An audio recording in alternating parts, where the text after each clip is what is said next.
Hi friends, today recipe பால் பாயசம் தாங்க. வாங்க சிம்பிளாக பால் பாயசம் எப்படி செய்யலான்னு பார்க்கலாம். ஒரு குண்டாவில் நிறைய தண்ணி வச்சு தண்ணி கொதிக்கிட்டோம். அது கூட ஜவ்வரிசி ஆட் பண்ணி நல்லா வேகட்டுங்க. வெந்த பிறகு ஏலக்காய் தூள் ஆட் பண்ணிக்கிறேன். ஒரு கடாயில் கொஞ்சமாக நெய் விட்டு முந்திரி பருப்பு வறுத்து எடுத்துக்கிறேன். முந்திரி பருப்பு நல்லா வணங்கின பிறகு அது கூடயே காஞ்சி திராட்சையும் போட்டு நல்லா பலூன் மாதிரி உப்பி வர வரையும் வறுத்துக்கலாம்.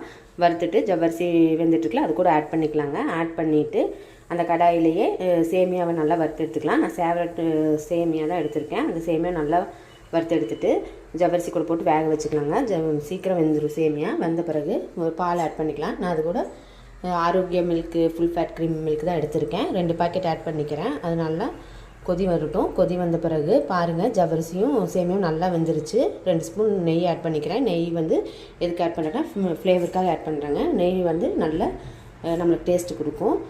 கண்டென்ஸ் மில்க் இருந்தால் ஆட் பண்ணிக்கலாம். அது இல்லாதனால நான் சுகரே ஆட் பண்ணிக்கிறேன். சுகர் ஆட் பண்ணிவிட்டு ஒரு 5